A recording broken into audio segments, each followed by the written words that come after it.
Bliss, come here.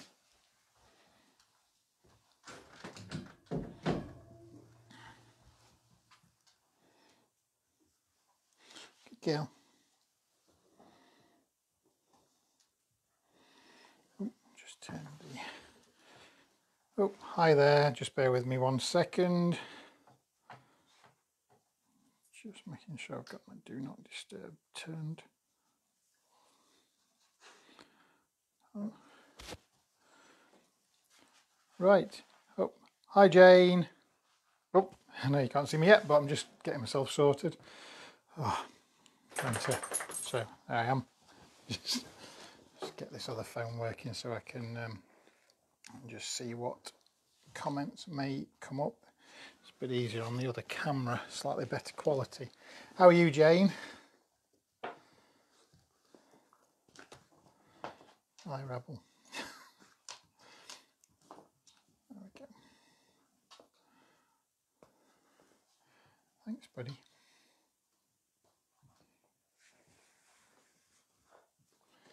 There we go. Right, so I can now see any questions that come through. Make sure that it's always weird watching yourself in delay.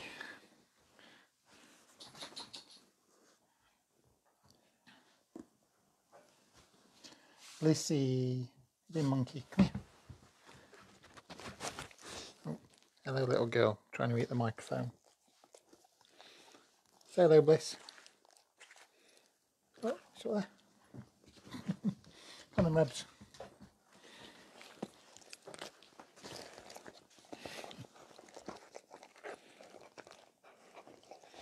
Trying to do a live with monkeys. Good boy. Okay, lie down then. Good boy. Right, so hello everyone. Let me know who's on. Say hello in the comments. Make sure I've got all my comments turned on. Brilliant. Just let me know who's on.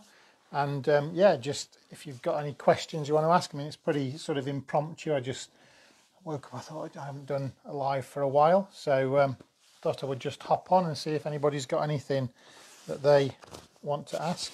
Obviously Rebel wants to ask about playing with a frisbee, and then we can just ask. I've got a couple of questions from people that have just sent in who may not be able to make it onto the live, so obviously they can then just watch it back.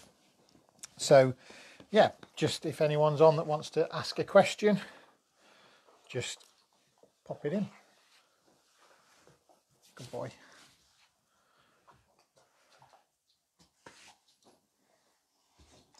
Oops, just bear with me, make sure I've got everything on. Cool.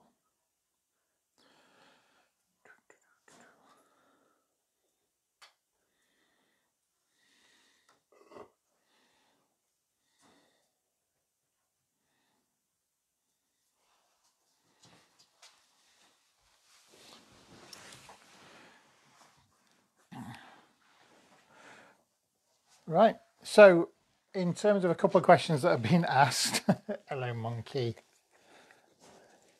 are you going to be doing this all day? I know monkey. So yeah, so we pop any comments, questions that you want to ask, just pop them in the comments and I'll see them as they come up. So hopefully my second device is working so we can see what's what. Good girl, there you go. So obviously there's always been a lot of questions, and I did a live a while ago about separation related issues, and I will be on the radio tomorrow. I'm going to be on our local Erewash Sound station, which I think is 96.8 FM, if anybody wants to tune in and have a listen. Not sure how long we'll be on, but they're asking again specific questions about lockdown and separation, and also the Velcro dog, so the one that kind of follows everybody around.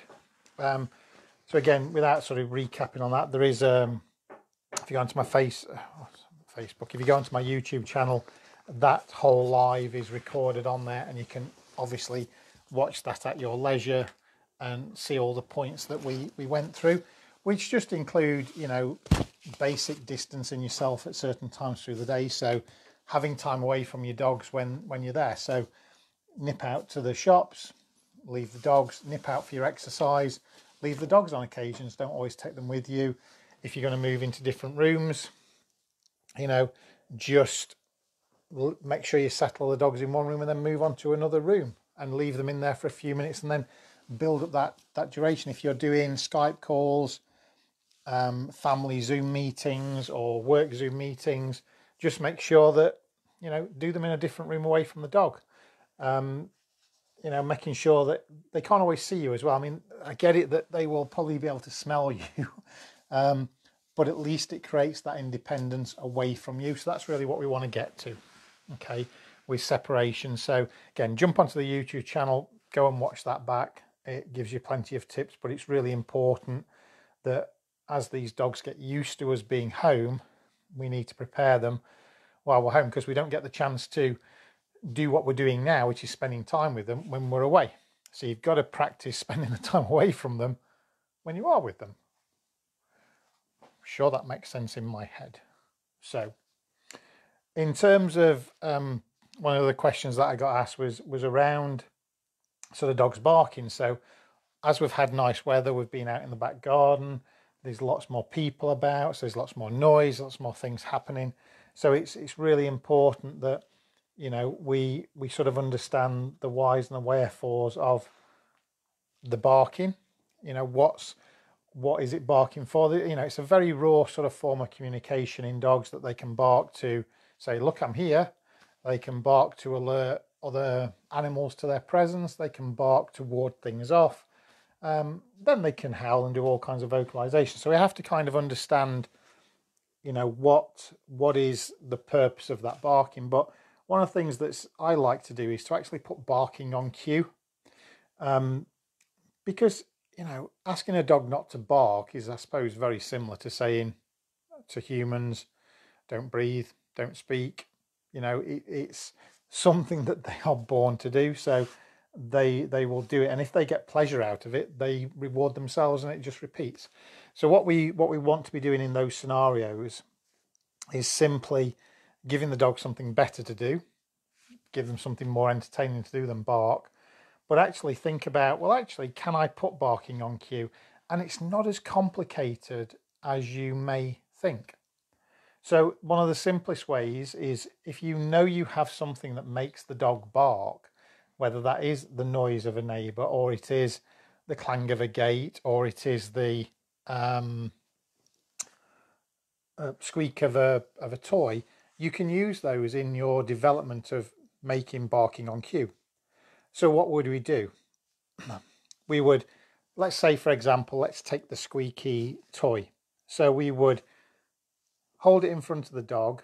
There's several ways you can do this. You can probably just hold the toy away and wait for them to bark. But if you know the squeak brings the barking out, then you can squeak and they'll start barking. But what you can do is, before you squeak, you can add in the cue word. So you could go speak and then squeak the toy. Speak, squeak. Probably should have picked something better than that, but speak, squeak, speak, squeak. And what that's going to do over time is, very soon you'll be able to say speak, and it will mean the dog will start barking, because the old cue was the squeak of the toy, and the new cue is the spoken word of speak.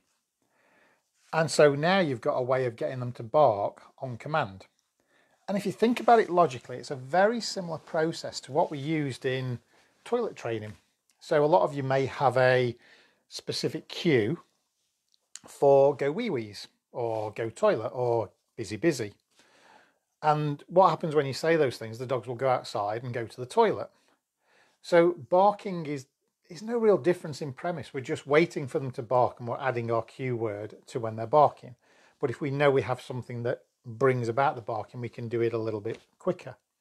And then once they are barking, what we do is we can just wait or interrupt, either by dropping some food or by doing something. But sometimes just waiting is a great option. And when they stop barking, we can then add the shh command. And so every time they stop barking, you say shush. Every time they stop barking, shush.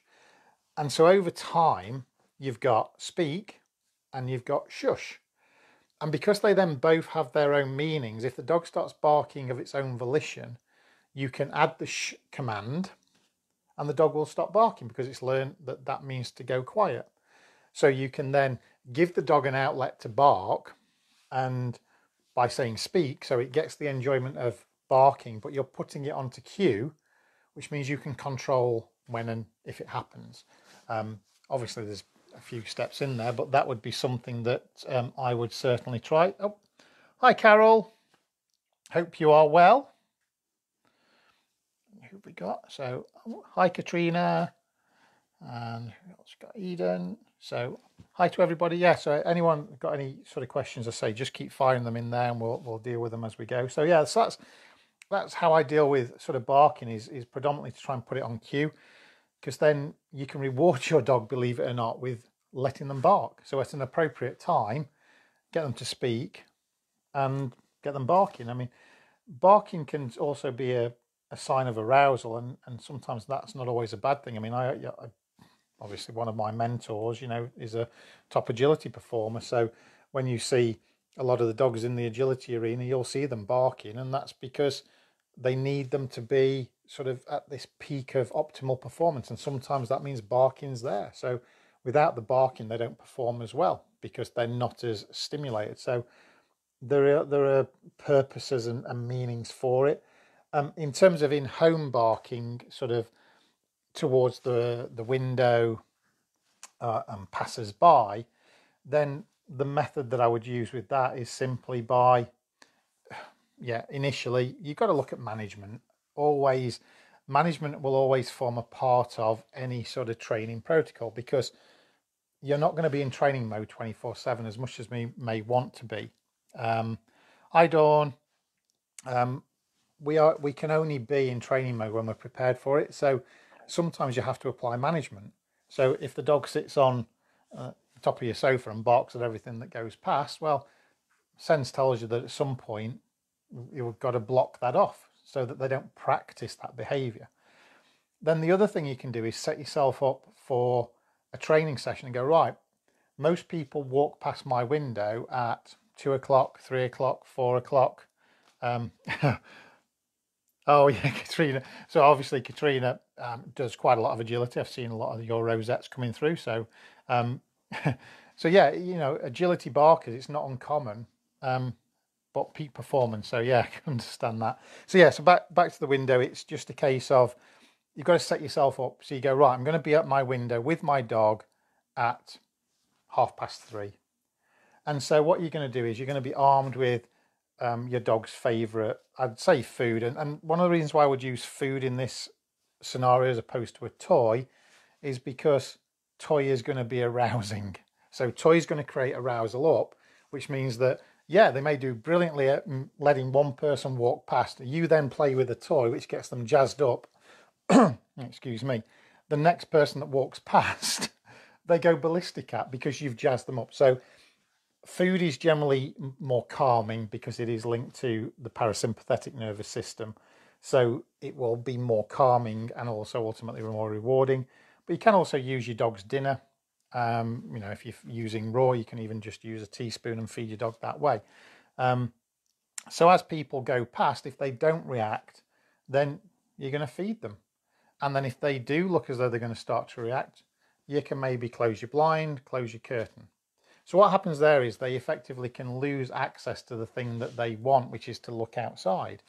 And then what you can do is then open the window slightly and give them a much narrower view of the world. So they only see the person. Instead of seeing the person coming into shot from all the way down the street and watch them go, they're now only catching them at a very short spot.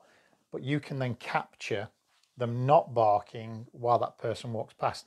And that's really the key balance. And it's one of those things when you talk about dog training, there is always, lots of brigades within the dog training world who will have lots of different views: positive only, force-free, pain-free, balanced, you name it, will all have their views. But for me, when we talk about what type of training do we do, everybody, whether they mean to or not, will use elements of negative punishment. And negative punishment is only the removal of something from the dog.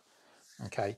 So again, I think I've been through this with you before. So when we talk about what is the training styles. You know, you'll hear about positive reinforcement. Well, positive reinforcement is not always good. And I think I gave the example that I said if a dog jumped up and bit me on the arm and I punched it on the nose, but the dog bit me more, well, effectively that would be defined as positive punishment, because I've added, and that's what the positive means in positive punishment, added something to the situation, and then following sequence of events the behavior has increased, so there's been more of the biting, so therefore I've added the punch on the nose, the dog has bit me more, therefore that is positive reinforcement because the behavior's increased.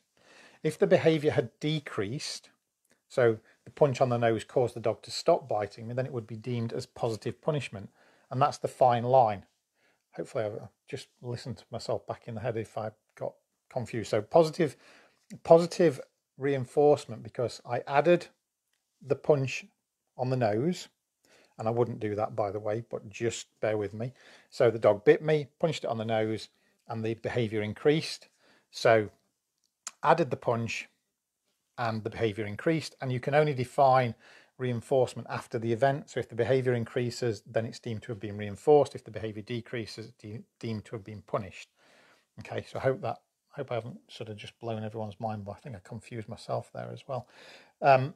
So negative punishment by definition is removal of something and a behavior decreasing. So if a dog barks at the window and I remove by closing the curtains the view out of the window, then that is deemed to be negative punishment. But I always will do that in conjunction with positive reinforcement. So i.e. if the dog is quiet and watches the person walk past, they will get rewarded heavily. So the dog can very quickly learn, and dogs are really good at this. They're very good at working out what gets them paid and what works.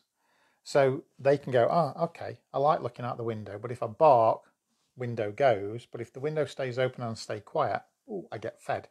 So they very quickly work out. So it's about doing it in tandem and using what you have. But dogs have to learn in a way, and just like humans learn by making mistakes, dogs make mistakes as well. So it is impossible to avoid things like negative punishment, and we all do it, you know, even in the very simplistic terms. So you've got a treat in your hand and you ask your dog to sit and the dog doesn't sit, you don't give them the treat.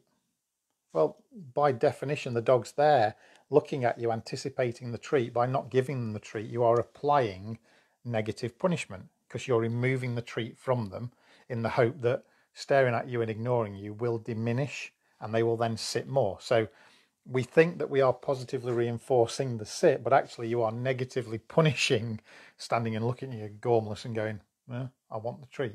Okay, does that make a bit of sense in terms of how you might work the window? So, oh, hi Sarah. I only popped on to say hi. Okay, well I hope Mac is well and coping adequately, because we do miss him so badly. Mac's a most amazing sort of, sort of lurcher. He's amazing. He's so funny as well. But I miss him dearly. It's so bizarre not having the dogs here at the moment. But hopefully soon. And for anyone who does dog boarding or looks after dogs, again, just to clarify that technically we are not prohibited businesses, so we can open. So if you're a dog walker, if you're a dog boarder, if you're a daycare provider, technically you can trade. The CFSG has published guidelines on what that means, and some of it is absolutely ludicrous. And weirdly, commercial daycare probably get off the lightest in being able to do different things, which is kind of bizarre, which means that they're bigger venues, which means they can have more people, which means more people can come together, but they have the laxest rules. So I don't get how that works, but there you go. That's for another another topic. I don't want to get on my soapbox too much with that. So I say, in terms of consequence management for dogs at the window, you know, people often, and one of the common things that people do, and one of the common mistakes with barking at the window, would be that someone would have the treat and they would hold the treat in front of the dog, and the dog would see the person coming down the street, and they'd be walking down, and we would only release the treat once the person has gone away. So they've had to cope with all that anxiety, excitement, stress, arousal, whichever it is in the dog, because it could be a dog that's scared of people approaching, it could be a dog that is excited to see someone coming towards the house, so there's all kinds of mixtures, but they've had to cope with whatever's going off all the way down the street, and then only when the person goes do they get the treat. So if you think about it logically, what are we rewarding the dog for? We're rewarding the dog for seeing the person go. And for me, that's probably the wrong message. So yes, they've stayed quiet and you've held their attention with the treat, and the dog's probably like this. Oh, I'm going to get the treat. So for me, I would want to see you changing that up to the second they see the person walking, you give them one piece of food. As the person gets closer, 2 pieces of food. As they get closer still, 3 pieces of food. When they get level, 4 pieces of food, and then they can have a piece for them walking away. So there what you've done is you've changed the dynamic to say, as the person gets closer, you get paid more. Okay? And then over time, what you start doing is you start releasing and moving away from the treat mechanism to be going, again, as I've always said, onto variable reward ratio. So again, those of you that have sort of seen me on some of these conversations before know that variable reward ratio is the most powerful. So if you always rewarded at the window, then that would create a problem. So we have to go on to high reward ratio at the start, but if you stayed on that, when you stop rewarding, obviously the barking at the passers-by could come back. So what we want to do is very quickly is we move on to variable reward ratio, which just means that every so often a person walks past, they get nothing. And then maybe after the second person's walked past, they get the treats. Then it could be after 5 more people have walked past, and then after 1 more person. So you're just, again, ping-ponging it all over the place. So the dog can never know whether the reward is coming or not. And it keeps the dog's brain going, okay, didn't get a treat last time, so I'll probably get one this time. So it keeps them in that mentality. And then after they've repeated that behavior enough, then we get it as what we call sort of that learned behavior, which just goes, this is what I do in this situation. And you could effectively move away from rewarding totally. But for me, I still like to reward my dog because they've got it right. And if you think about it in terms of if you've got children, you would still reward your children for getting something right, even if it's something that they've got right many times, you know? So, you know, if you tidy your room, you still rewarded them. You know, you didn't stop rewarding them just because they got good at every Friday they tidied their room. You know, the reward mechanism there would potentially be their pocket money, but it's still a reward mechanism. So we never stop that. But often with dogs, we look at it and we go, well, they should know what to do now. So we stop the reward mechanism too soon. So I hope that makes a little bit of sense in terms of barking at the window and my convoluted way of talking through sort of negative punishment and positive reinforcement and positive punishment. So just because I'm very conscious that I might have said it the wrong way around, just for clarity, positive, anything you do that adds is positive. It doesn't mean good. Okay, so when you hear people talk about I'm a positive only trainer, it's probably the wrong terminology in a behavioural sense, because positive in a behavioural sense means add. Okay, it means we add something to the situation. Negative means we take something away. It's a minus sign. So it's not about good or bad. It's about adding or taking away. And punishment and reinforcement are not good and bad words. So punishment is not a bad word and reinforcement isn't a good word. Those 2 words are defined following the situation. So I say, if you hold a treat in front of a dog's nose and they put their bum on the floor and you give them the treat and then they put their bum on the floor more, then that is positive reinforcement. It basically means that you've added the treat and you've increased the rate of which they sit. Therefore, it is positive reinforcement. If you added the treat and they stopped sitting, and it was the sit that you wanted, effectively that could be deemed as positive punishment because you've added something that has decreased the behavior that you wanted. Okay, so you can just see how the dynamics work on there, and it can get very confusing when you get into behavioural speak like that, but I just want to be very clear. Hi Wendy. Yeah, Bliss is yeah, you can't quite see her head there. It's hanging off the sofa at the moment, and Rebel's on the floor just down here. So not got the camera's probably not its best position, but yeah, Bliss is fast asleep. She had a bit of a tail teaser session earlier, so just trying to tie her out and do various different things because I say with walking's been so stressful round here, so many people out and about. It's like, gosh.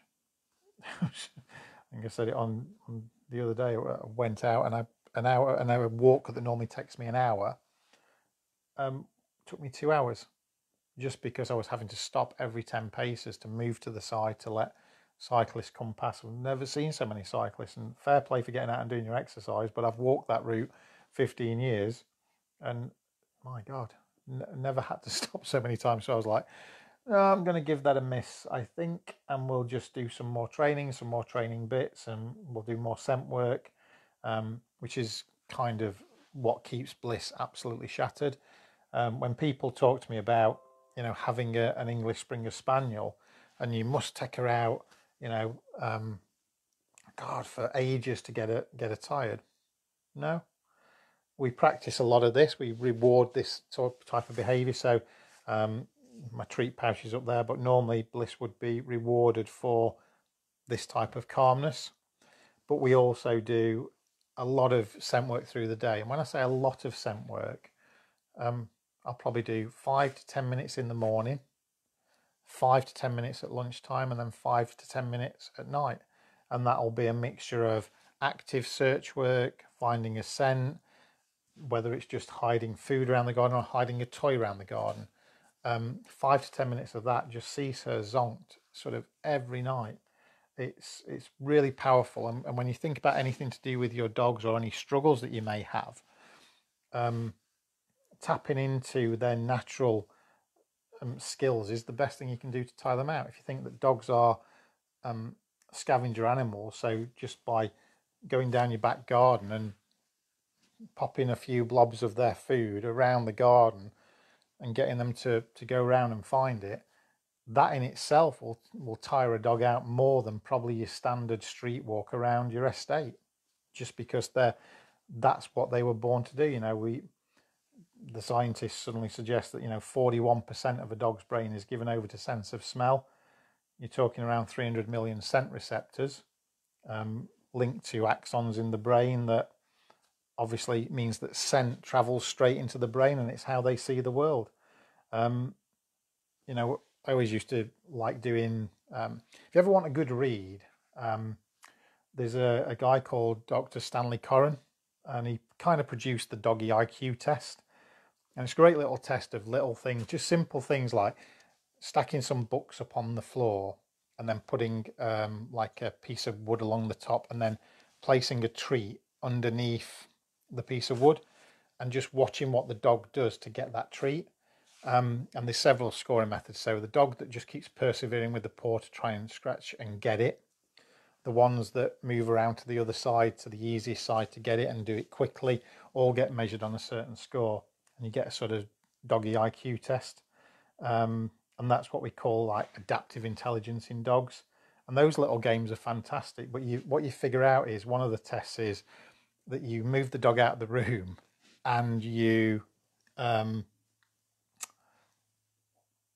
move your furniture around, and then you bring the dog back in and you watch what the dog does.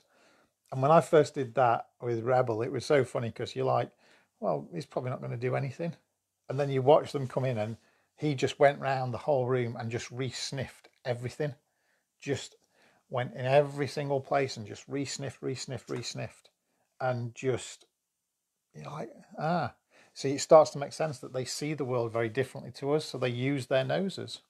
That's their predominant sense.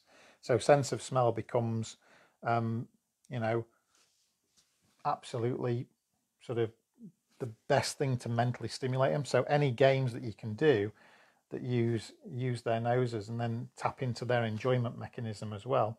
You know, I mean, Bliss loves retrieving more than anything. And hopefully at some point when we get out of this other side, I'll be starting able to, because I do want to get her into doing some gun dog work, which I've not been able to do just through either being too busy and then obviously this coming along. But you know, she loves going out and fetching stuff and going through. But I'm quite lax with her, to be fair, and I'll say this to anybody. I kind of give her a lot of leeway, a lot of freedom to try and make good choices that I like as a pet dog.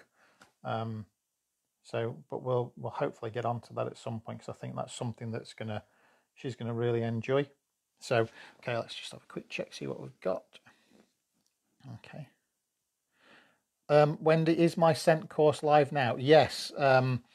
I have my beginner scent work course is available now. So that's the one that I've got another one waiting. So I've got an active scent work course coming out very soon. So the beginner scent work course is just £30. I think it's, get this right, £25 plus VAT. So yeah, it's only £30. And it's kind of like a sort of 9-step process that goes through what we call passive signaling. So it's about how to get your dog to just tell you that basically they found the scent. So that's a really, I love that type of work. But you know, I say if you go and have a look at some of my YouTube channel, you'll be able to see little snippets. But that course is available if anybody's interested, just to get started on a scent work. But yes, Wendy, it is out there now, and hopefully this week the active scent work will be up and running soon. So just the difference between the beginner and the active is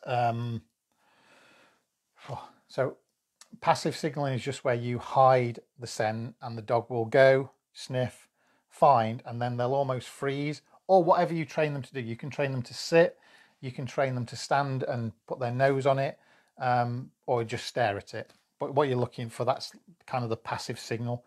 And then active scent work is where I would hide a specific toy or item, would release the dog to go and find it. They would find it and bring it back to you. So that's the subtle difference between passive and active. So yeah, so the passive one is out at the moment and the active one is due soon. So Katrina, oh, I love your scent work vids. Need to get back on it with mine. Work took over for all. Yeah, well, it does, doesn't it? I mean, I kind of got sort of hooked on it because I saw the benefits of what it was doing for both. I mean, Rebel loves it. He's nowhere near as quick as Bliss when it comes to sorting it out. I mean, Bliss is on to what we call distraction work now, where she's we're contaminating certain things. So at the moment, we've got a practice scent, which is most of you will know red Kong. So we've got a practice scent where we've got cut up Kong into tiny little pieces, and we shove them into cracks in walls and screw holes. And what we've done is we've actually contaminated them with, I think I've done ginger, coffee, basil, a wax melt, and then we hide them, and it's whether she can still find the source target odor, which is the red Kong, which gives off a natural rubber smell, and still find that in amongst the contaminated area. And then we're also doing in the pipes where I've got tins of stuff, and then the gun oil, which is the scent that we use for competition, goes in these pots, and she's got to sniff along all those different scents, and the gun oil is in with one of the other contaminated pots as well. So Bliss is just like, yeah, she has on a couple of occasions gone back to what we call residual odor, where she's gone, okay, that piece was there, and she's still signal on that, but pretty much she'll go, I mean, she's an absolute bomb when it comes to that, and hence why we get this.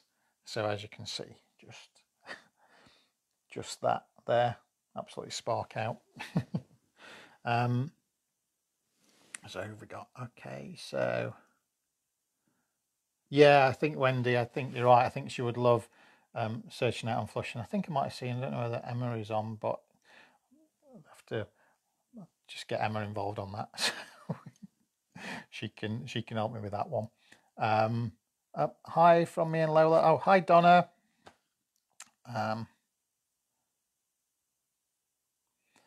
Okay, when all this blows over, I'll need to book with you to help me with Lola, who pulls like a train. Okay, so in terms of pulling like a train, so I mean, this is a question and answer session. Let's say I'm just doing it a bit impromptu and a bit, as you can probably tell, just very relaxed. Nothing, nothing too serious.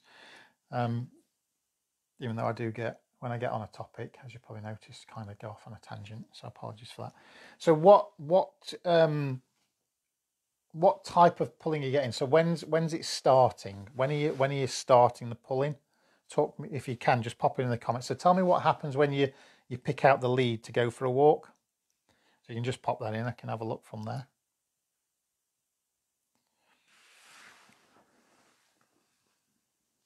Oh, hello, girlie. And just let me know if she's excited. As soon as that lead comes out, is she excited?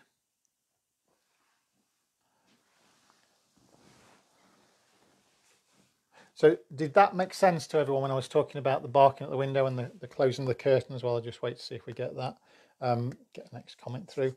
So, dogs barking at the window, close access to it. When they stop barking, open access. If something goes past and they don't bark, reward, leave open. If something goes past and they bark, you close, no reward. So nothing bad is happening to the dog.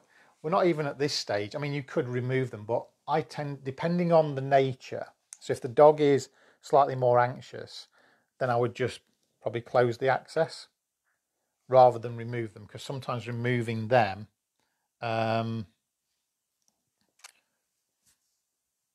can make them a little bit more anxious, because you're having to sort of pull them away, and it just creates a bit more tension. So actually being able to close access to it is sometimes better. If your dog's pretty much okay and they're just barking for excitement, you can sort of take them away from the situation, wait for them to calm back, and then take them back. But it is about the dog in front of you. So I like to just start with leaving them in situ and just closing the curtains or the blind.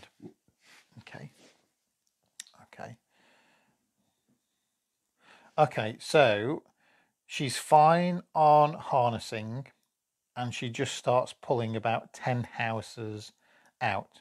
Very excited. Okay, so again, what you can do there is you're almost forming, by asking that question, I'm just kind of forming what we call a trigger picture. So at what point does it start? So up to 10 houses away, she's pretty much okay. So believe it or not, the way that I would start working on that is I'd make sure that I'm rewarding her. So I would walk up to 10 houses. So at the start of this training session, I'd be going, right, 10 houses, I'm going to not go any further than that for now. And I'm just going to reward her along that path and use some of her daily food and go, right, we're walking nicely. There you go. Get rewarded, get rewarded, get rewarded. Get to 10 houses, turn around, come back, and I might go back inside. And then I might go out again and do the same again and do the same again. And then on subsequent days, I might go to just past that 10th house and just past the 11th house. Because if you can get past that one trigger point, you may find that the rest of the walk suddenly falls into place. Because whatever it is, she's like, is it because I'm going to a park and I've realised that's where I'm going? Okay, so that's where the desensitization bit comes in, of not going to the park. Is there a destination that you go to and then she gets the reward of chasing a ball, having free play, being off lead? Because all those things will act as a reward mechanism, and then she's going to pull to try and get there even faster. So for me, it's just about mixing it up. And it's one of the things I do with my dogs still to this day, that I will put their leads and harnesses on and I just won't go out. I'll put the leads and harnesses out and I'll go to the back gate and I'll come back in. Then sometimes I'll just walk to I've got a lamp post just outside the front, which every dog pees and scents up. So I just take my dogs out, let them go to that post, and then I come back in. And sometimes that's enough for the dogs, because they actually aren't necessarily bothered about going on this walk. They just want to go out and pick up the P-mail and, and see what's going off. So that's what I'll do. And then sometimes I'll just walk down my street and back up. Sometimes I'll walk around the block. Sometimes we'll then go for a walk. So I really mix it up so the dogs never really know what's coming, and they never know whether we're going anywhere or we're going to a park or we're going for a play session. Sometimes it's just a walk. Sometimes it's a walk to a destination where we're going to play. Sometimes it's a walk around the estate. Sometimes it's a walk for 5 minutes. Sometimes it's a walk for a minute. It's just really all over the place. So there's just no predictability. And I think that's what I would look at for you, Donna, is just going, what is the predictor? So what is my dog now anticipating? And then walking through. And then, yes, there are methods where you can sort of stop, invite the dog back to you, and then start walking again, and then just take 2 paces and reward that 2 paces, take 3 paces, reward that 3, and just get them at your side. But often, because we do it, remember I said about variable reward ratio and continual or high reward ratio? What we do with pulling on the lead is we put it onto variable reward ratio. So we try to ignore it sometimes. We try and say, do you know what? I'm going to stop and I'm going to wait for my dog to come back to me. So the dog will pull and we'll stop and we'll wait. And then the dog will pull again, and then sometimes we'll give in. But what we're doing is we're pulling on the lead on variable reward ratio, not the actual behavior we want. So that's why the dogs keep pulling even more and more and more, because we've actually put the problem behavior on variable, not the good behavior. Does that make a bit of sense? It's a bit like jumping up, where a dog's jumping up, we'll ignore the dog and we'll go, right, I'm ignoring. And then after 10 attempts of the dog jumping up, we give in. And then tomorrow we might try for 20 attempts, but we give in on 20. And then the next day we give up after 5, and then we give up after 12. So the dog will just persevere and just go, okay, I've just got to keep going. And that's what happens with pulling on the lead. Sorry, don't let's just see what you said. Walk her on a canny belt and harness as she pulls my arm out of their socket. She's a rescue I've had for 5 months. She had no boundaries before. She's hand-fed and now has some semblance of recall, but just pulls. Okay. So, okay, yeah, that makes sense. Yeah, okay, so I take it you're replying to what I've just said. Yeah, so you've just got to think about what is she getting rewarded, because pulling is not uncommon. I mean, gosh, I mean, this little girl, I'll be honest with you, is not perfect on the lead. She is getting so much better. But I haven't really, and it's my own fault that I haven't really done too much work on sort of loose lead walking. She is much better on her own. So if I walk them both together, she's more difficult. And obviously training when you're walking 2 dogs is more difficult. So Rebel, because he's pretty good, he just goes on a waist belt. So then I can have Bliss on a lead, and I've got one hand free to make sure I'm doing the right things. But poor old Rebel gets kind of a little bit sort of frustrated with that, because Bliss is zooming about and running around him, and the lead's going up Rebel's bum, and he's like, okay, that's not good. So I need to do a little bit more work. Bliss on her own, actually, she's pretty good, but she's like a typical Springer in a way that if a leaf darts out in front of her, she's suddenly, oh, what's that? And her mind flits off onto that. So we're working on more distraction, which she's really good at impulse control. But when she's out on a walk, these things catch her eye. Once she's in a wait, a leaf could blow past and she won't go for it. But if we're just walking and it's there, then that's different. But when she's in work mode, so, she will sit and wait, and leaves can blow around and...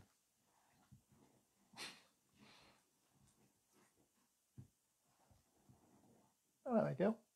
Thank you. Leaves will blow around and she will just, ignore them. But when we're walking, but she's getting better, and I'm doing a lot more work on it now. Because normally what I do is I pop them in the van and we go off to the Peak District. So pretty much we go off into the peaks, and they're only on the lead for a very, very short period of time, and they're then off lead and roaming. So she's pretty much off lead most of the time. But yeah, so that's sort of how you would sort of work with loose lead. You know, it's just about making sure the dog knows it pays to be at his side. But again, you've got to look at it that dogs walk sort of 3 times faster than we do, and they are quadrupeds. So if you think about a human riding a bicycle, you try and ride that bike at you know, let's say 3 miles an hour. It's quite difficult, you know, because the speed is what keeps it upright, you know, that center of gravity. So to ride a bike, you need to have pace, and that's what keeps you in that motion. Same for a dog. So the speed of walking is what keeps them in that nice steady motion. So it can be really uncomfortable for a dog to walk at our pace. So that's why we have to train them. Now, they wouldn't necessarily walk at our pace, you know, in the wild. So it is a skill that we need to train them to just walk nicely at the side. So I say Bliss is doing well now. In terms of out on the front, we just need to go a little bit further with it. And obviously once we go through the alleyway at the bottom, and once she sees that the nature, we might be going to the nature reserve, then like with yours, Donna, sorry, was it Lola, sorry, Lola, yeah, that she may start to pull a little bit more then. And so all I will do then is do exactly what I said. Sometimes I'll just go, okay, I'm going to walk this way. I'm going to walk away from the nature reserve. And then she walks nicely, and I might turn back around and we'll walk back to the nature reserve. And then she'll get a little bit closer. So I'm always trying to do a bit like an elliptical walk. So it's almost like 4 steps away, 5 steps closer. So I'm always trying to get closer to what she wants, but I'm only going to get closer to what she wants if she walks nicely. And that's when we talk about pre-MAC principle and pre-MAC cues. So if she wants me to get to the nature reserve, then she has to walk nicely. If she walks nicely, then she gets the reward of the nature reserve. And that's when we start talking about environmental rewards. So we're using what she really likes as the reward for walking nicely. Because again, it's hard for some people to kind of understand when we talk about reward mechanism for a dog. We want food, toy, environment. Okay, and obviously praise. And the more you can make your dog susceptible to reinforcement, the better. Rebel loves human contact and food. Bliss, I really worked hard with Bliss to make sure that she could be rewarded with praise, food, affection, and toys and play, and then the environment itself. So Bliss is really susceptible to reinforcement, which is great, which means that I can spot anything in the environment. If she decides she wants to go and investigate a bush, I can use that bush as a reward mechanism as long as she's doing what she says. So she may see a bush and be walking off towards it. I will call her back to me. She comes back, and then I'll just say, right, okay, off you go. So the reward for coming back is she gets to go and do what she wanted to do in the first place. So again, think about that in terms of... yeah, Bliss always knows I'm talking about her. So again, you know, it depends sort of how far you want to go. I mean, Donna, we do have an online course at the moment called the Good Dog Level 1 course, which has loose lead walking as a training module within there, along with spins, hand touches, fetch, find it, sit stays, recall. Gosh, what else do we put in there? Settle. Yeah, all sorts of things in there. So that has a section on loose lead walking and how to sort of combat that sort of pulling ahead. But again, it's just taking it nice and slow and just actually slowing down and it almost sometimes walking slower, but just keeping the dog. But again, what I would do is I would then take it even into the back garden. So I'd pop her on the lead and just practice walking nicely in an area that she is absolutely comfortable with. And then I gradually go further and further away. So for Bliss at the moment, she's doing pretty well. Oh, excuse me. She's doing pretty well on the front.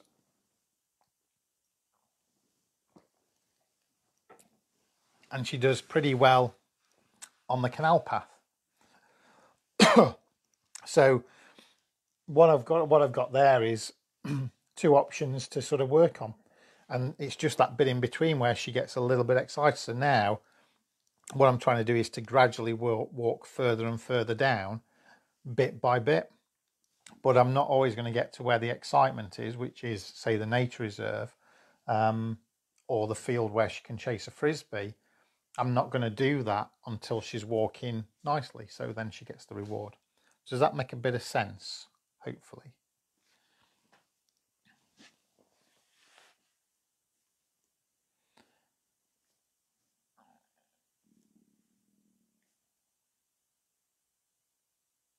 Okay, have we got any other questions I've missed from there? I'm trying to think. Just check. Wrote a couple down on here. Have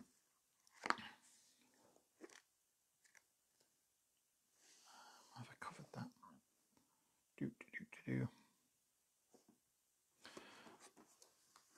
So, chasing birds.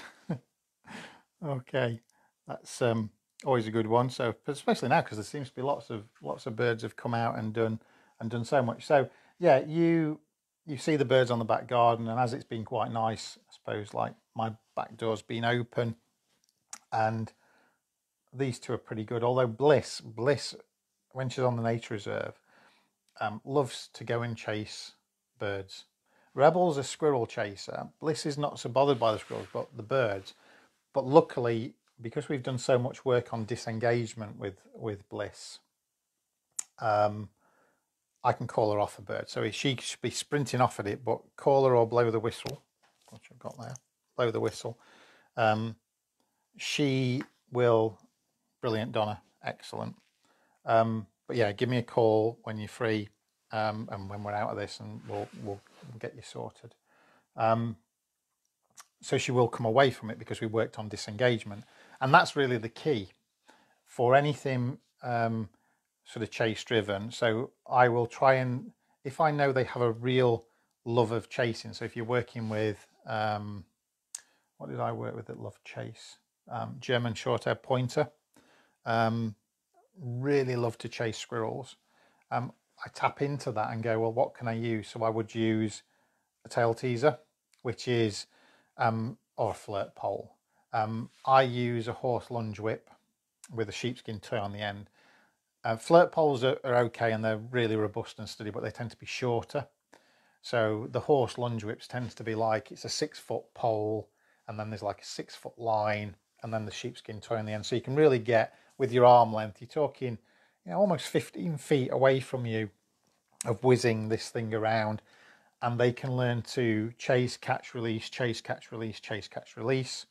But also you can start to build in things like impulse control, because with a squirrel, you can't control the squirrel stopping, moving. So Bliss now, I'm really pleased with her progress on this, which means she can be in a sit, and I can get the sheepskin toy and actually just whiz it really quickly round her and spin it round her, and she will stay. And only when I say, okay, go, will she then go and start chasing, and then she'll catch it, and we'll go through that. So we can tap into that chase, because then you get the impulse control, and then you can put in a wait command or a stay command or whatever command you want, so that if they do see something and they decide they want to go off, you can apply that almost like that emergency stop command, and just halt them in progress. And then you can go to effectively the same protocol as the window. So you could either go out with them on a lead or on a long line, so that they can't get, and they don't get the ultimate reward of, if they get too close, obviously the bird flies away. And it is the act of the bird flying away that rewards the dog for chasing that bird off. Okay, so because that's what they want to happen, they're going, oh, right, bird's coming to my back garden, I'm going to charge down there and bark at you, and the bird flies away, and the dogs go, yep, did my job.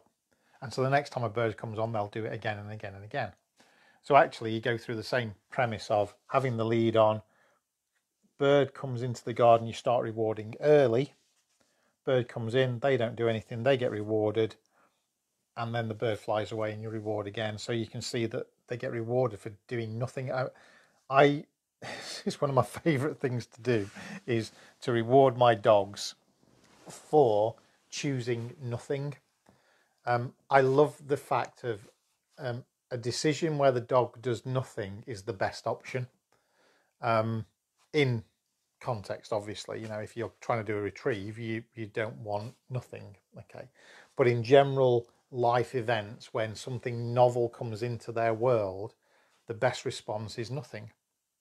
You know, even better, it's even better than a positive response or even a negative response. You know, the choice to do nothing for me becomes the best response.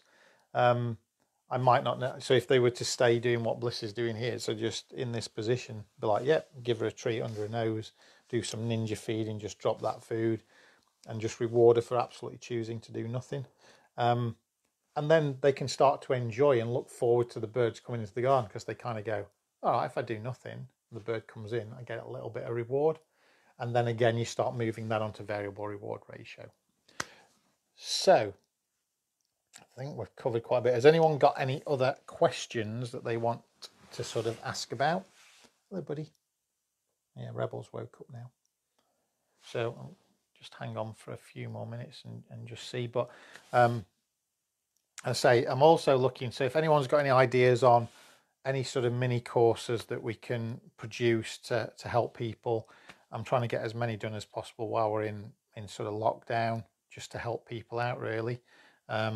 So we've got a really good selection at the moment. So we've got a rapid recallers, we've got a rock solid retrieves. I mean, those two I love because obviously most people who own a dog would love to have an absolute rapid recall and a dog that fetches things and brings things back, you know, rather than the dog that plays keep away and runs around the field with an item when you want them to bring it back. We've got the scent work for beginner. There's a car familiarization session in there. There's a door protocol. There's counter surfing. Gosh, what else did I put up there? Disengagement. Disengagement is probably one of the things that I love more than anything, just because it's about getting a dog to switch off. Sorry, don't know what. Nope. Oh, hi, Sally.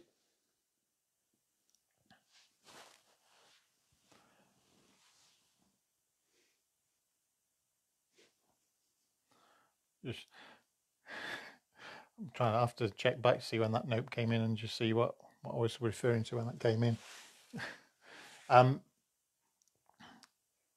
So yeah, so there's a whole selection, but I'm just looking to see if anyone's got any ideas on what they might like to see. Just let me know, and we'll try and film it. You know, it's tough all around at the moment, but it's so important to keep working with your dog in whichever guise you can. Say, if you go onto my YouTube channel, I think we've got over 150 videos now of all kinds of different things. Obviously, they don't necessarily give you, some give you a little bit more of the sort of step-by-step instruction. A lot of them just sort of show you the things that we're doing and you can work it out from there. That content's out there, you know, and it's, you know, just free. So it's certainly well worth having a link to it, because say, I think we did the Sexier Than a Squirrel challenge, and that became a 30-day challenge. So that's really about making sure that when you're out and about, your dog's focused on you rather than the outside world. So that's on YouTube. You can just work through the days as you go. Okay, yeah, okay, so we'll just have a recap, because we just kind of sort of spoken about how to stop barking in general. So I'll come on to that in a second in the garden. So Sally, is it specifically certain noise, certain thing, certain item, or is it just at any point in time? And we can have a chat about that. So yeah, so disengagement, switching off from things. When you go through the YouTube channel, I say there's the Sexier Than a Squirrel challenge. There's about another 60 dog training videos, which has got Rebel and others in there. And then there's Bliss, How to Raise the Perfect Puppy. So what we did with Bliss from day one is all up on YouTube. So you can see how this little lady sort of came about, and how we developed sort of her confidence, her understanding. just whenever he goes out. Okay. Brilliant. Right, so Sally, what is it as soon as you open the back door that he just goes out and charges down the back garden? So we'll just see if we get that. So, you know, if when you go to the back door, and is he sort of anticipating, waiting, and as soon as you open that door, he just charges out and then goes into a mad barking session?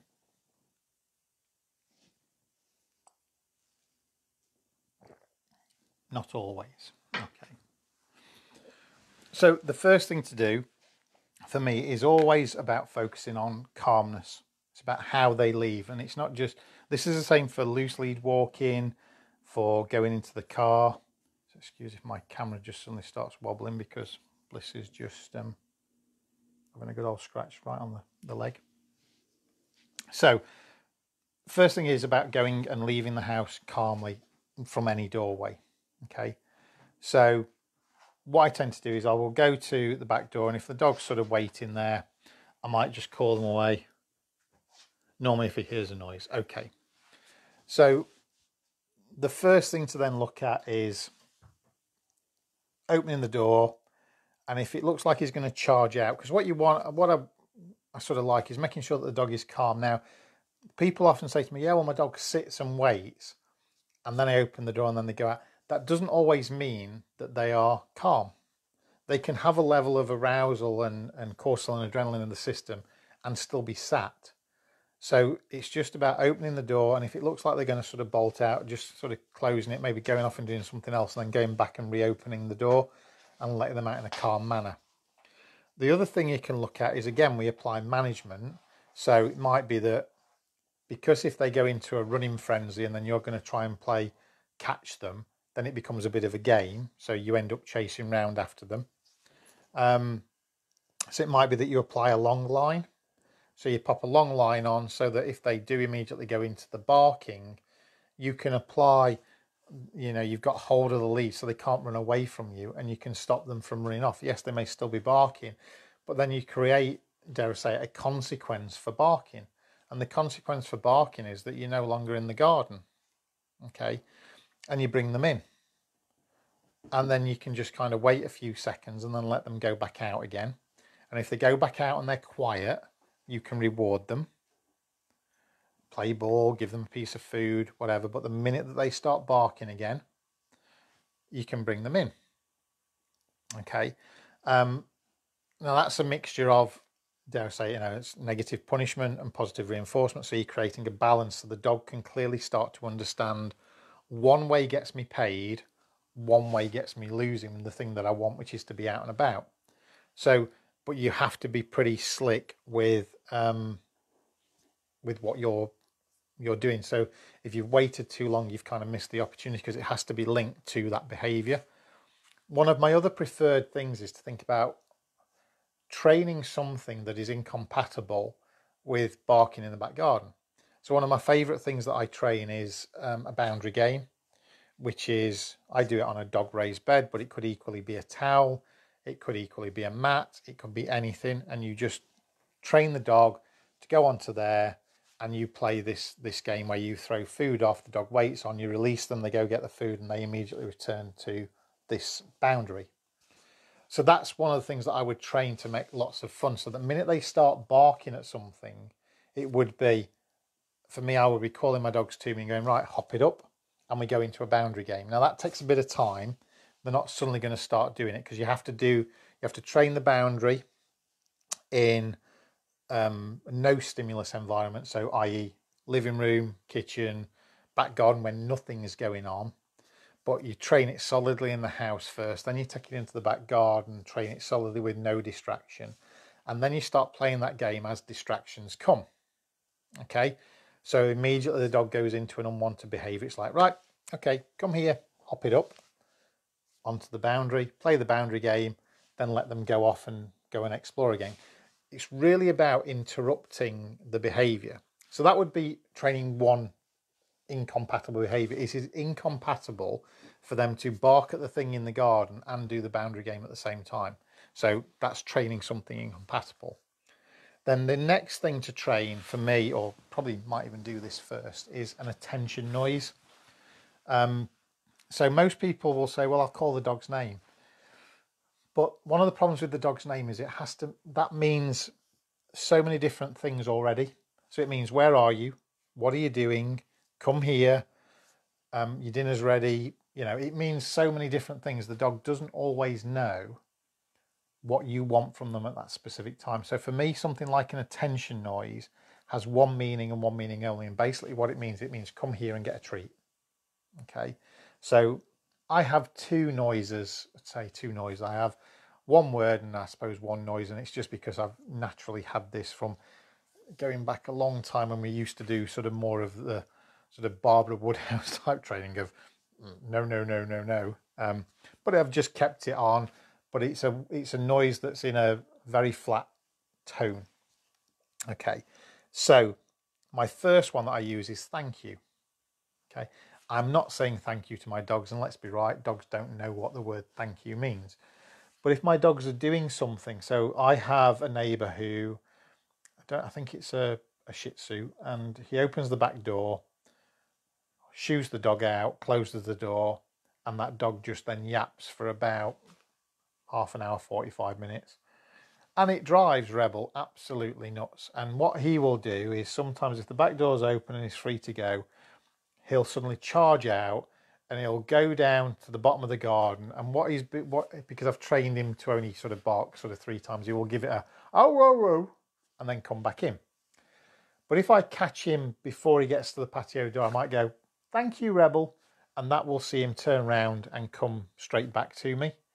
That's the attention noise. If he's already doing something that I don't want him to do, then I have an I feel like a school teacher when I do that. It's like or a bit like Victoria Stilwell, school mom. But it's that and then that will interrupt what he's doing and again bring him to me. How you would train that is you simply have the dog in front of you, have some of their food, 20 pieces of food, and I would just be going with them looking at me, thank you, treat, thank you, treat, thank and Bliss has just started looking at me. So it'd be thank you, treat, thank you. Yes, I know, girl. So you can see that this attention noise suddenly she's going, you've said thank you, am I going to get something? And you just do that. And you do that for maybe a week or so. And then after that, you're going to start testing it being further away from your dog. And what you're looking for is when you say it and your dog's not really focused on you, are they coming to you? That's when you know that that word is now starting to have meaning. And then you just play it in more and more stimulating environments until such point that they can be running down the garden, barking at something, and then they come back to you and you've interrupted that behavior. Now, if you immediately release them, they might go back to the barking again. But if you hold their attention for long enough, you can create this gap and this pause that will just see that behavior. They'll go and do something else. Now, then the other thing you've said, if he hears a noise. So one of the things for me is looking at those noises and sort of thinking, well, can I desensitize? Can I work on those noises specifically?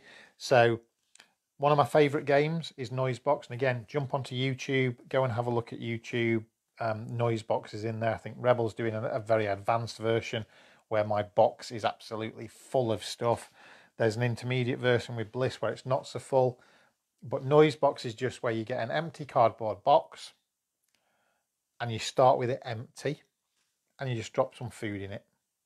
Get the meat and the food out of the box. The box will slide, move, do different things, make them jump.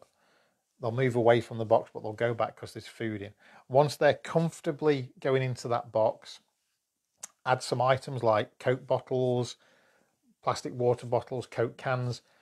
If you're using things like Coke cans, maybe wrap them in a bit of tape because they're a bit flimsy these days. So if you've got a heavier dog and they step on it, okay, so it's mainly people talking. But again, Noise Box would still be useful, okay? And just let the things clang together, make a lot of noise, do all these different things. and just keep adding items in so the dog realizes that they're the ones making the noise.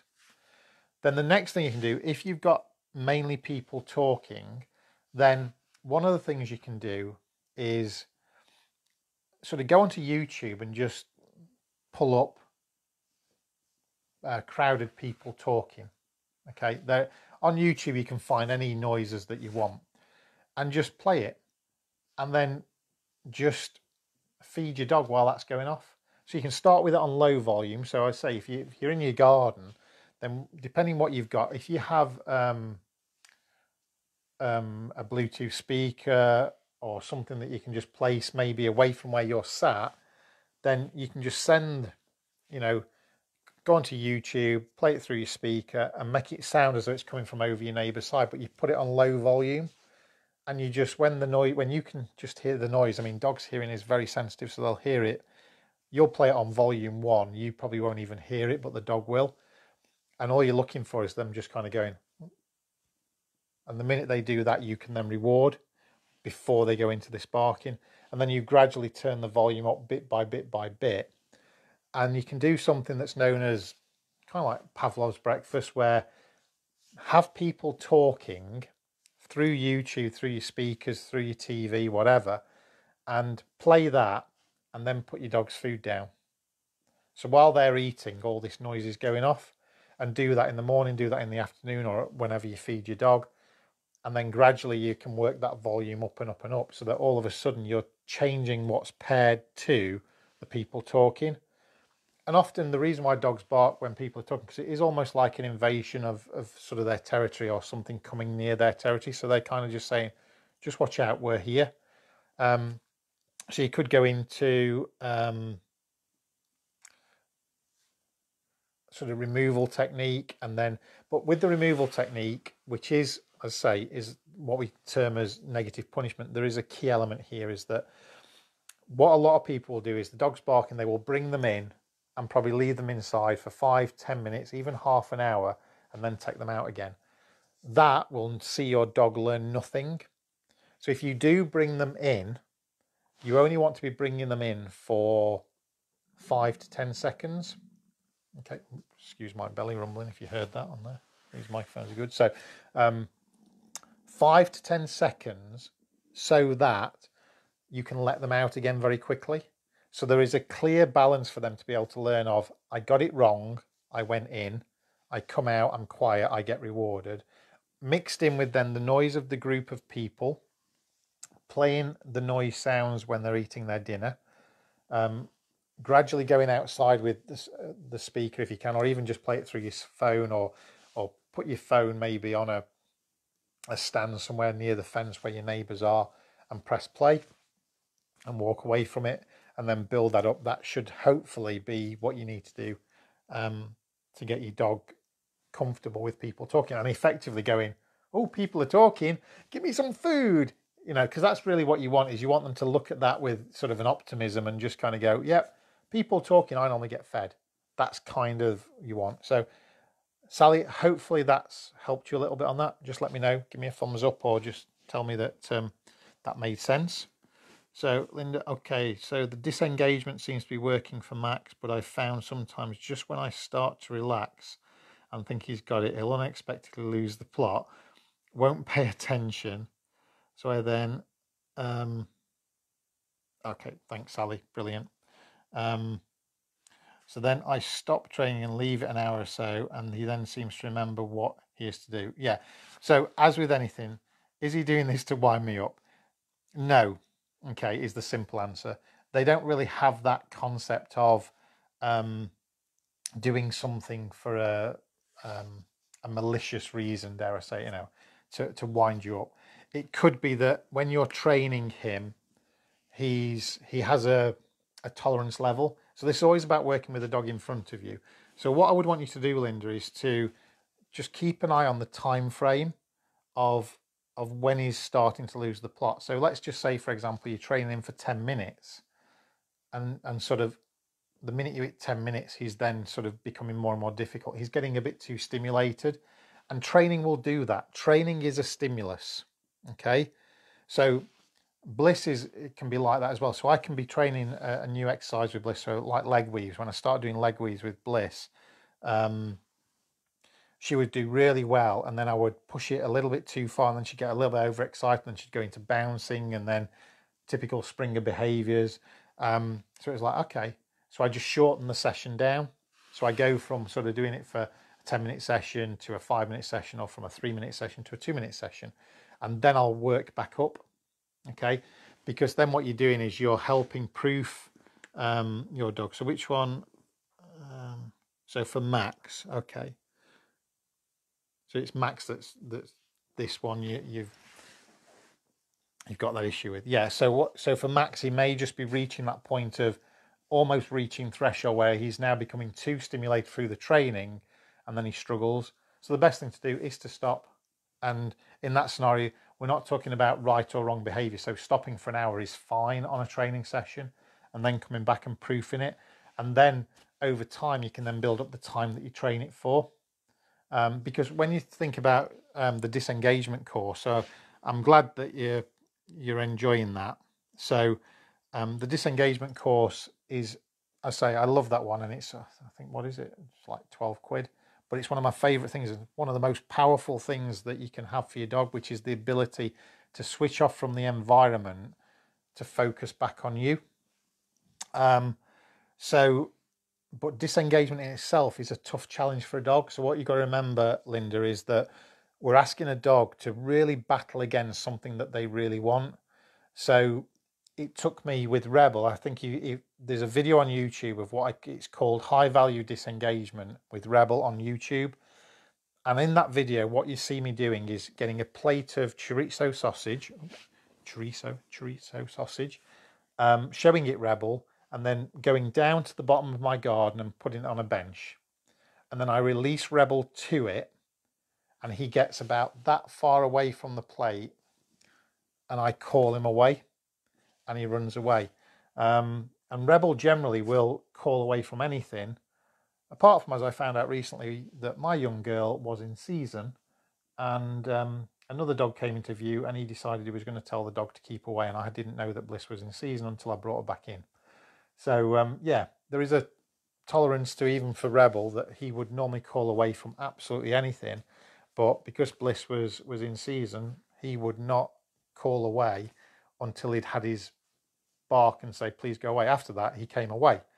But I was like, okay, that's so unusual for Rebel, because he calls away from anything. I could put a cooked Sunday dinner on the floor and he'll call away from that. But I was like, okay.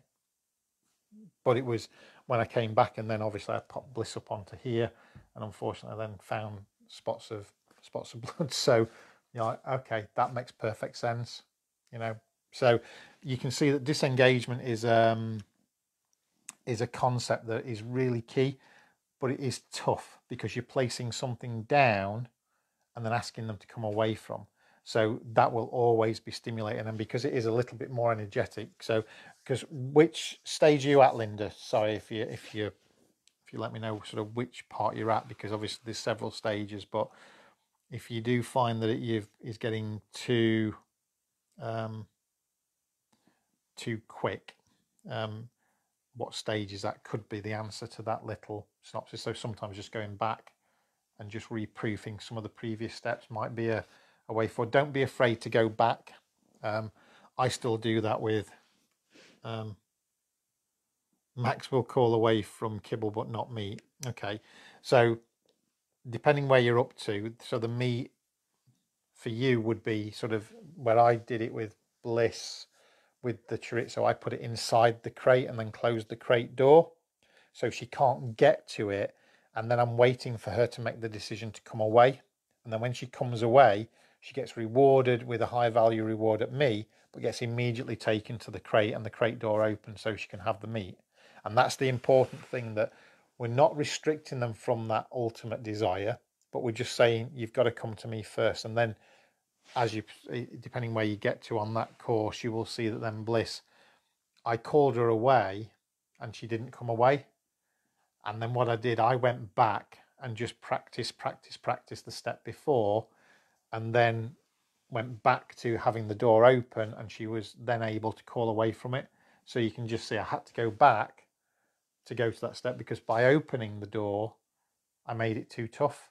While ever the crate was closed, yep, she called away. The minute the crate was open and she got close enough, she wouldn't call away. So I had to practice. So yeah, okay, so you're at the leaving the door open stage. So, okay, Linda, so with Max, what I want you to do is to practice a few more reps with the door closed, and then don't open the door fully. Okay, so have the door, if you need to, depending what you're doing, either fasten it with a lace, just so the door is open, but it's only open, say, that much, and then open the door slightly until the door is fully open. Okay, so again, just think about it logically and go, right, I don't need to go to the fully open door because he's struggling with that. So how can I make it easier by showing him the door's open, but he still can't get to? So you're adding that little bit of control. Or go back to having the long line on, so that again you can actually prevent him from getting there. So you can either then have the door fully open and have the lead and the long line on, and then you can prevent him from getting to the food, so he doesn't get the reward of getting it until you've had him back to you. Okay. Okay, yeah, so you're using a chimera. Okay, with a latch. So yeah, works perfect. You know, not a bad idea at all. I think I've got one somewhere that would be quite useful. But yeah, so anything like that would be perfect to use. But just, if you need to, just attach something. So like, say, a shoelace just tight to the latch, so he can't open it and get in and get the reward. So brilliant. Sounds like you're doing really well though. If you're at that stage, it's coming away. It's a great little mini course, that one. I love doing that one. So I think it's one of my favourite things to sort of work on, just because it has so many applications. Because disengagement will help with things like barking at the window, chasing birds in the back garden. It will just help with so many different types of behaviours. Being able to absolutely switch off from the environment and switch focus back to you is absolutely key. So I'm glad you're enjoying that course, Linda. That's not tried it with joggers yet. Okay, yeah. So again, when you go to with joggers, obviously the key for me is you're proofing this all the way through. So is he automatically going to disengage from joggers when you've done all this exercise of that course? Of course not. Because what you've done is you've put the concept in his brain that he switches off. So the key is when you do go outside, what you would do is you would go to your park, you would have him on a lead or a long line, and you would go to a nice safe distance. So the first part of this would be in the park, letting him watch joggers run and reward him for doing nothing. Okay, so as he watches joggers go past, you reward him for doing nothing. And then what you do is you start giving him a little bit more leeway. So as he watches joggers and starts to maybe move with them, that's when you call him, but you've still got the lead on so that you can have the control. So he can't just go and freely run after a jogger. You've got the control, and then he comes to you, and then you can then give him a little bit more leeway, but you've still got the leader's control, and then he will disengage because he gets paid for coming back to you.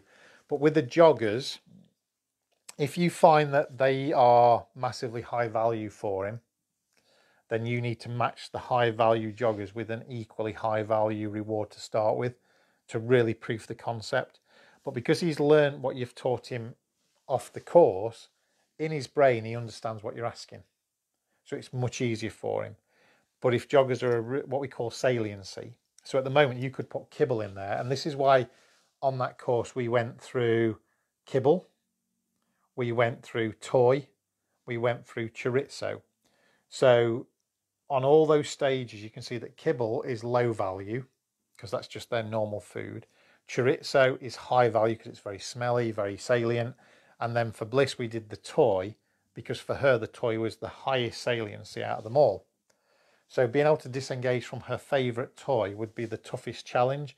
Once I knew I'd got her disengaging from that toy, but the problem is you can't put a jogger in your... You might get arrested for that. but you can do it safely. Obviously, always have safety in mind, because what you don't want is him just being able to sort of run after a jogger and freely sort of get them. But that's what I would be doing. But because the concept in his brain of, right, I come away, I come to you, and if you make that treat you've got really high value, even if it's particularly not the greatest thing, so like a Jameson smoked sausage or something, at least you're proofing the concept of coming to you gets the reward. And then you can start mixing up kibble, Jameson sausage, or hot dog sausage, or other sausages are available. Ziwi Peak if you really want to go sort of lavish, or liver cake. You know, some great recipes. I think I've got. I'll have to post it actually. I think I've got a recipe booklet for things like liver cake and stuff like that, if anybody wants to do some homemade treats for their dogs. But things like that, which can really create saliency. But it's like anything. If your dog's highest value item is the thing that you're trying to prevent, it gets really difficult. So I use that stupid analogy of the fact that I love chocolate brownies. No, it shows. Trying to lose some. Trying to not become a boredom eater while we're in lockdown. Who knows that struggle? So what I'm trying to do is sort of go, well, okay, I love chocolate brownies, but I do like lemon slices.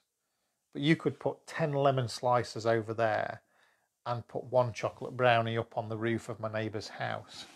And I'll be like, yeah, I do like lemon slices, but there's a chocolate brownie up there. It's going to be a real tough struggle. I'm going to want to go and get the chocolate brownie, okay? And that's the principle for the dog. So we're always trying to battle, and that's why I say disengagement and learning the concept on low value and building it up is so important. Okay, brilliant. Cool. Well, wow. Gosh, time flies. So we've covered quite a lot of stuff there. And thanks for your input and questions, and thanks for coming along and joining us. I hope that has been useful.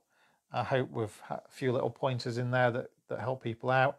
And if you'd like me to do another one, just let me know when I pop this up, post some comments. You know, always happy to try and do something like this and try and talk people through. But I hope you've enjoyed that. I'll just wait a couple of seconds, just make sure there's no other questions. And hope you're all staying safe and sane through lockdown. I think I've kind of reached that point where you like it's getting a bit tough now. I don't know how you're all coping with it, but for me, you know, you're like, oh, it is getting tough. It's not that easy now, and when you get so used to things. But I hope everyone is safe and well, and I hope, you know, your loved ones haven't been affected, or your family too much by what's going off. And you know, hopefully soon we can get through this and we start having